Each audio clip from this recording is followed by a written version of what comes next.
Bienvenue sur Sculpture Mentale. Ici, nous ne consommons pas d'idées. Nous les taillons, nous les façonnons, nous les transformons jusqu'à ce qu'elles deviennent des armes mentales. Aujourd'hui, nous allons explorer un sujet qui dérange, qui provoque et qui oblige à regarder la réalité sans filtre. Comment gagner de l'argent plus vite que les autres? Machiavel. Ce n'est pas une vidéo pour rassurer. Ce n'est pas une vidéo pour répéter ce que tout le monde sait déjà. C'est un espace de lucidité, où l'on questionne les règles invisibles, les conditionnements silencieux et les mécanismes mentaux qui séparent ceux qui avancent vite de ceux qui stagnent longtemps. À toute la communauté Sculpture Mentale, à ceux qui refusent la pensée molle, à ceux qui acceptent l'inconfort pour accéder à la clarté, bienvenue. Sur cette chaîne, nous explorons les profondeurs de l'esprit stratégique, la puissance de la pensée organisée et les lois psychologiques que peu osent regarder en face. Ici, chaque mot est choisi pour provoquer un déplacement intérieur. Chaque vidéo est conçue pour laisser une trace durable. Si ces réflexions résonnent en toi, prends un instant pour t'abonner à la chaîne Sculpture Mentale, active la cloche de notification, car chaque nouvelle vidéo est pensée comme une pièce supplémentaire dans la construction de ton avantage mental.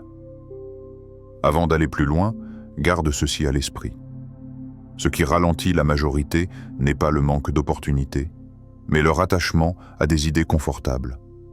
Reste jusqu'à la fin de cette vidéo, car ce n'est souvent qu'après avoir été dérangé que l'on commence réellement à comprendre. Le murmure qui dérange. Et si le véritable obstacle n'était pas devant toi, mais en toi? Pas un manque d'occasion, pas un déficit de talent, pas même un problème d'argent, mais une structure mentale héritée, acceptée, jamais interrogée. Pourquoi avances-tu, mais sans accélérer? Pourquoi fais-tu des efforts visibles, mais pour des résultats invisibles? Pourquoi ton agenda est-il plein, alors que ta trajectoire reste floue? Observe calmement. Ceux qui gagnent plus vite ne semblent ni plus pressés ni plus épuisés. Ils paraissent au contraire détachés, stratégiques, presque froids. Qu'ont-ils compris que tu continues d'ignorer? Pourquoi associes-tu encore la valeur à la quantité d'efforts? Pourquoi crois-tu que la fatigue est une preuve de mérite? Depuis quand confonds-tu souffrance et efficacité? Tu respectes les règles, mais sais-tu qui les a écrites? Tu les appliques, mais as-tu déjà demandé à qui elles profitent? Et surtout, que se passe-t-il quand quelqu'un décide de ne plus les suivre? Les hommes hésitent plus longtemps à faire le mal qu'à en subir les conséquences. Pourquoi cette phrase te met-elle mal à l'aise?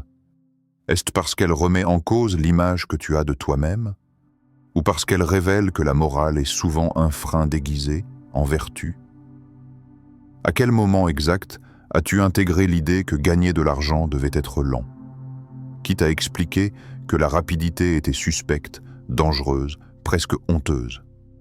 As-tu vérifié cette croyance? Ou l'as-tu simplement acceptée parce qu'elle était partagée par la majorité? Pourquoi redoutes-tu davantage le regard des autres que ta propre stagnation silencieuse? Si l'argent était vraiment une question de travail acharné, pourquoi tant de gens épuisés restent-ils dépendants? Et si le problème n'était pas ce que tu fais, mais la manière dont tu penses pouvoir, le temps et la décision? Reste avec cette question. Ne cherche pas encore la réponse. Observe simplement le malaise qu'elle provoque. La vitesse n'est pas un hasard. Pourquoi associes-tu encore le mouvement au progrès? Pourquoi as-tu l'impression d'avancer simplement parce que tu es occupé? Depuis quand le fait de remplir tes journées est-il devenu une preuve d'efficacité?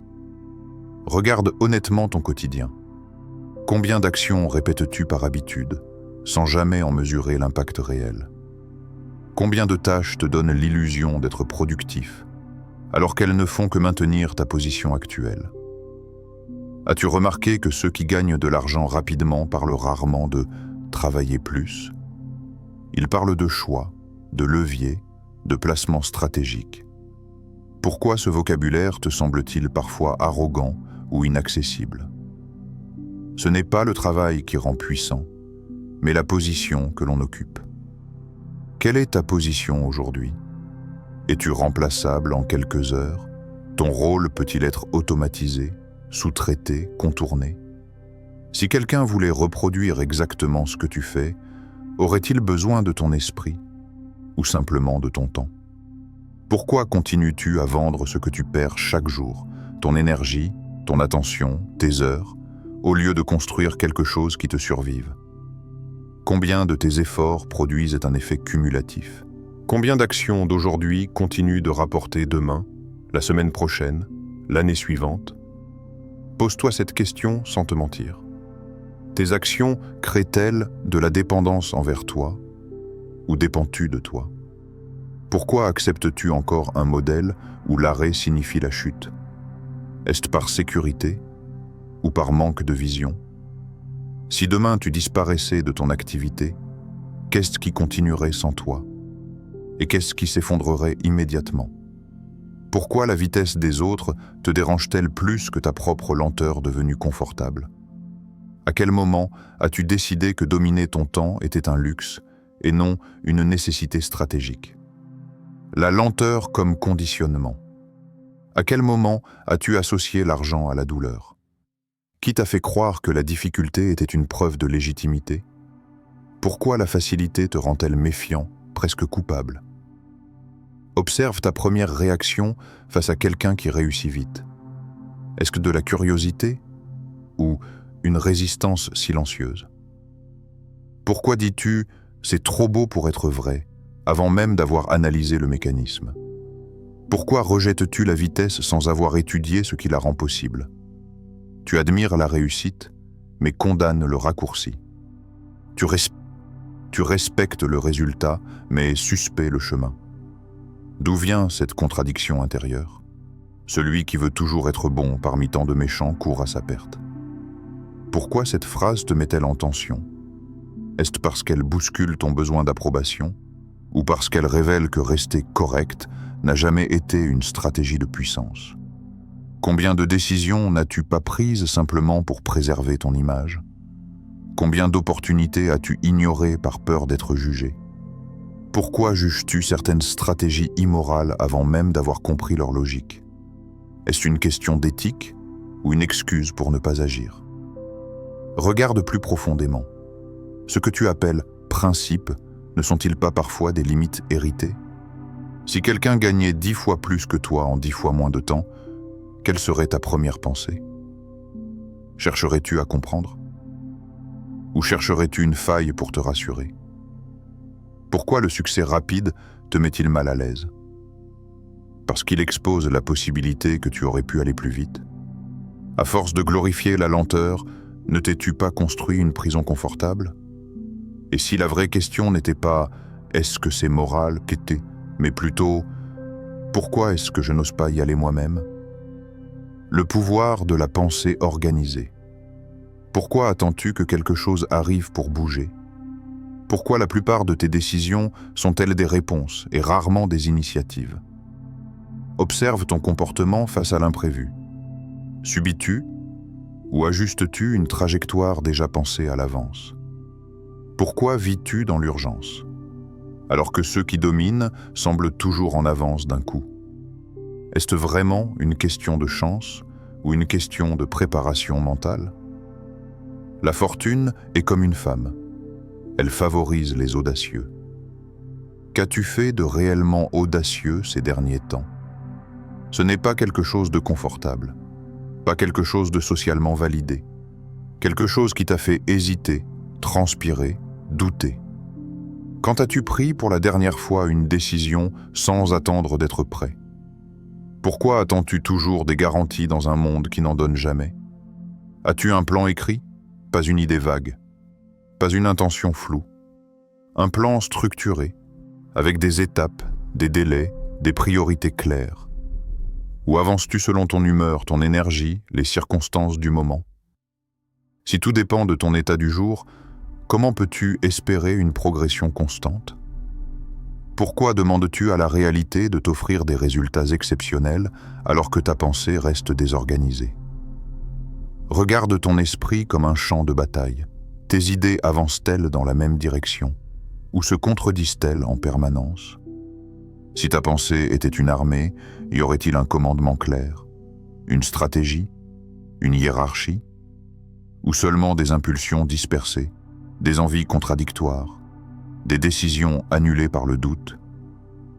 Pourquoi n'as-tu jamais appris à penser comme on construit, brique par brique, décision par décision?